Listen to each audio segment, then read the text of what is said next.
আমি ভিডিওটা একা একা করছি, তাই এইভাবেই দেখিয়ে নিচ্ছি। দেখো, একটা প্রথমে মাছের মাথা ভেজে নিয়েছি, তারপরে নুন, হলুদ, জিরের গুঁড়ো আর লঙ্কার গুঁড়ো দিয়ে দিয়েছি।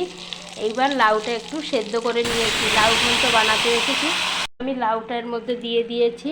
আর এইভাবে যদি লাউ ঘন্ট তোমরা একবার বানিয়ে খাও, আর কোনো দিন ভুলতেই পারবে না, মুখে স্বাদ লেগেই থাকবে। আমি কিভাবে বানাচ্ছি তোমরা দেখো।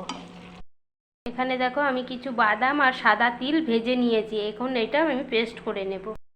এখন দিয়ে দিচ্ছি আমি মানকচুর বড়ি, একটু মিষ্টি, আর এই তিল আর বাদাম বেটে রেখেছিলাম, এটা দিয়ে দিচ্ছি।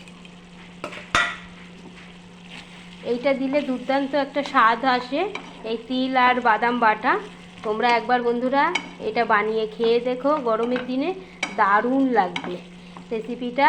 এখন আমি এখানেই শেষ করছি, আবার পরের রেসিপিতে দেখা হবে। একটা লাইক শেয়ার করে দিও।